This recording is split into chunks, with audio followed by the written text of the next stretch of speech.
to move on to the Bad Batch? I'm ready. I'm ready to move on. All right, Bad Batch. This episode was called Devil's Deal. Felt a little bit different than most Bad Batch episodes because Bad Batch, instead of being the main characters, were basically almost reduced to a cameo. And I was messaged one of my friends that this almost in a way felt like a classic Clone Wars episode where you're away from the main heroes and you're off on like a different, uh, conflict. And I kind of enjoyed that. Tristan, what were your overall thoughts on the Devil's Deal?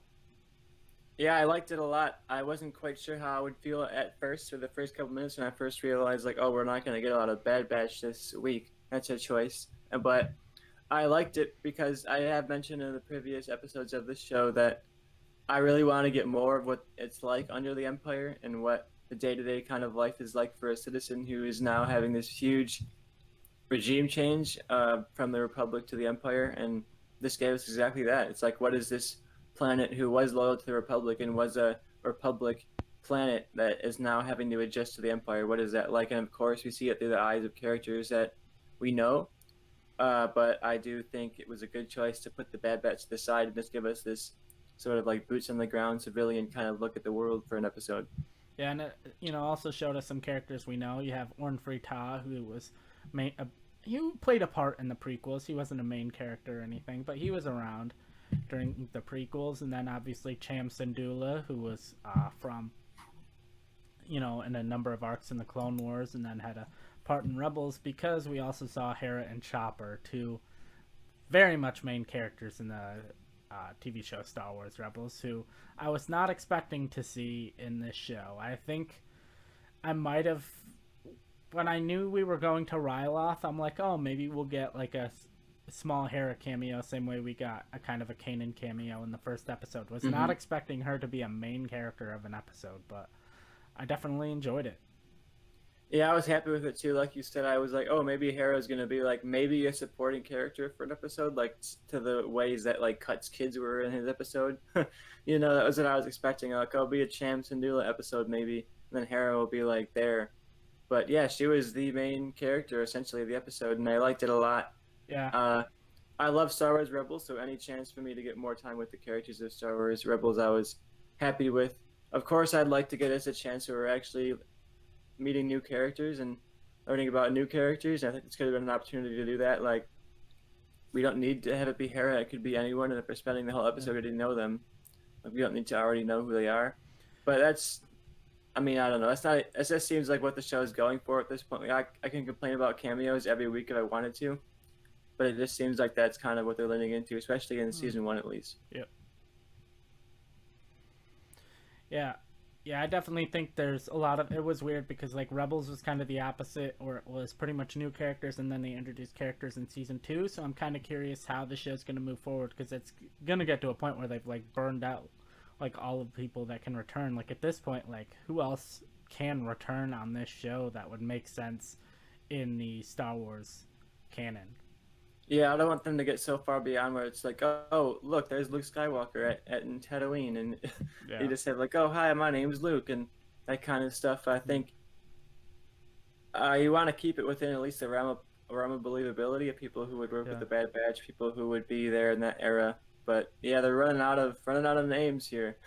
Yeah, and next episode we'll obviously get the Bad Batch again because the next episode is I can't remember if it's either titled like Ryloth Rescue or Rescue on Ryloth. So Bad Batch are definitely coming in hot to, rescue Hera and save the people of Ryloth at least in the immediate future.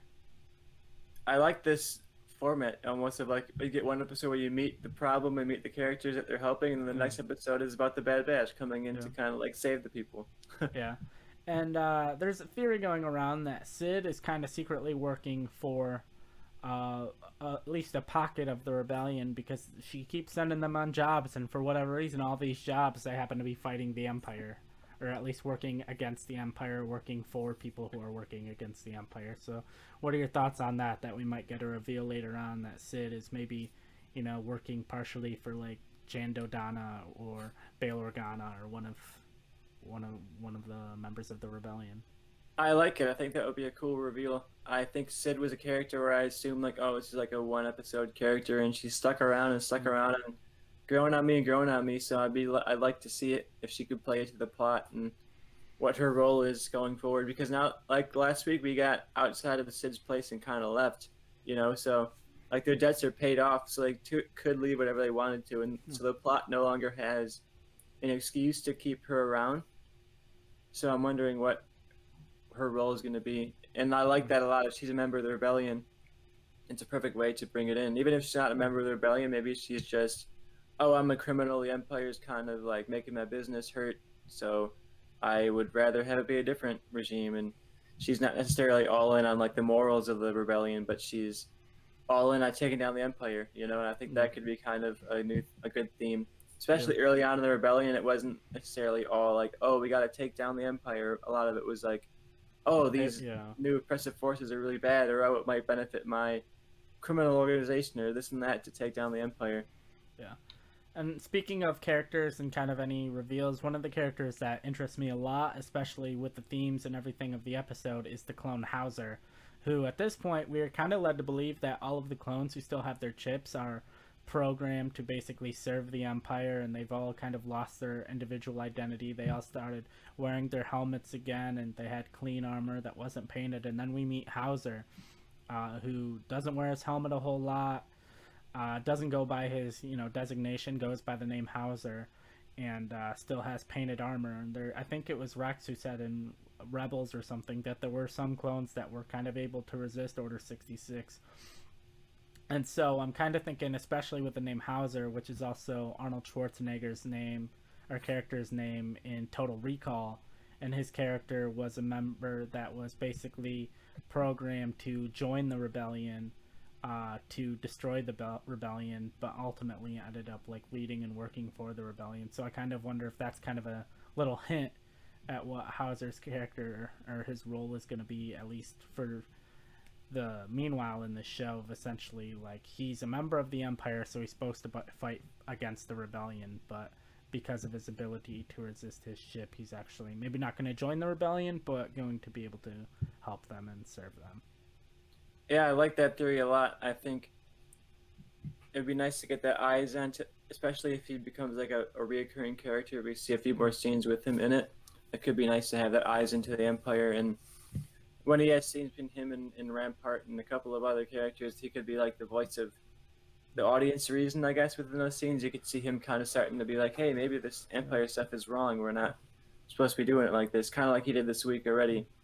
So I think if we're going to be having a bit more of an Empire focus in the second half of the season, like with Crosshair coming back eventually pretty soon and Rampart ramping up a bit as a character, I think that could be a nice eyes of the Bad Batch into it. And I could even see like maybe there's a point where Crosshair has to take him out or something like that, and he could even be a catalyst in a bit of a way of Crosshair changing and becoming a better person or becoming a worse person, I guess, whatever his character arc is going to be. Yeah. But it could be a point where they're like, oh, this clone guy is getting too mouthy, so Crosshair, go take him out. Yeah. Do you have any predictions moving forward? Do you have anything else to say about this episode in particular? Predictions, I'm not quite sure. I mean, they're going to come and they're going to rescue Hera. Yeah. Well, I didn't know if long term, I didn't know if anything, if there were any reveals in this episode that made you think kind of any long term predictions. Not quite. This was kind of like a standalone episode, so I didn't get a ton of theory crafting. Yeah. I'm not sure if you did or not, but yeah, this was fun for me. Just kind of like a episode of the week. You mentioned that it felt like a Clone Wars episode, and I agree with that. And for me, that kind of added a lot to the experience because I missed that format a bit of the Clone Wars, where it's just like, oh, here's something going on. Let's see what's going on. And I didn't have to sit there and be like, oh, let's take notes on the cloning. Let's take notes on Omega. Is she force sensitive? Is she not? Is this and that? And I just sat back and watched it. I thought it was a couple of cool scenes where I liked when Hera and Omega had their first interaction. I feel kind of whenever characters like that interact, like these big characters from different times of Star Wars, it feels kind of monumental. Like Hera is the main character of Rebels interacting with the main character of Bad Batch, and they're both these like female lead characters in a franchise that so desperately needs more of that. And it was cool seeing Omega guide Hera around the ship and showing her like, oh, here's this and here's that and here's this, and and then Hera's like, oh, one day I'm gonna fly and I'm so excited to do it. And I'm gonna have my own ship, and of course, you know in your heart that that's what happens. And Hera does get her own ship, even though it comes out through some pretty heavy circumstances. She Yeah. has to fight in the rebellion and take down an empire, and her lover dies in the fact. But Yeah. you know, she gets to have her She gets dream a of son, flying. so it's okay. Yeah, Little. But I'm my number one theory I'm 100% locked in on is Hera is flying the Bad Batch's ship next episode. next It may episode. not be pretty. Like, I think it's going to be one of those things where you expect her to be, like, great at it from the jump, and I think she's going to kind of, like, she's going to get it off the ground and she's going to get away, but it's probably not going to go so well. That's my number one theory. But also, as far as, like, I long. love that. I could also see like Omega and Hera being like co-pilots in that Yeah, scene. Like yeah, maybe Hera's fine. Omega has to be like her co-pilot, hitting yeah. all the levers that she knows. Maybe she even Strategizing their way out. yeah, strategizing the way out, and maybe she has some good memory because Tech's been insisting that she memorizes the entire ship schematic by heart Yeah, before she can even train to fly the ship. yeah. There's a comic. I don't remember if it's like a Superman comic or a Batman comic, but basically, it's a flashback to when Bruce and Clark were kids, and it was not long after. It was like a few months or so after Bruce's parents were murdered, and so Alfred decides that Bruce needs to get out of Gotham and take him on a road trip, and their car eventually, breaks down in Kansas just outside the Kent farm, and Bruce and Clark meet for the first time, and that's kind of what this episode with Omega and Hera reminded me of, was that comic when. Yeah, I'll have to check that comic out. I haven't read it, but it sounds like something I'd like. Yeah, it's definitely a fun thing. You see a little bonding between Alfred and Jonathan Kent, and I think that was fun. But also another long term theory I have for this show is I think Crosshair has one of two options. I think he's either gonna get his chip removed and die heroically, similar to like a Vader situation, or I think he's gonna get his chip removed and be like, "Yeah, I'm still staying with the Empire. This is where I belong. This is where I need to be. This is what's right." And I think either way, Crosshair dies by the end of the season. Yeah, I think so too. I couldn't see him rejoining the team and just Yeah, hanging out with them. It would be a weird dynamic. It's yeah, like, oh, the guy that just killed the civilians and like yeah, tried to kill us multiple times is now just like back on the team, yeah, you know? So I think he sacrificed himself. Is probably my theory is that he will sacrifice himself to save the Bad Batch in some daring escape at the last second or something like that, and yeah, the tragic end of Crosshair. yeah. Yeah, I just don't see him surviving.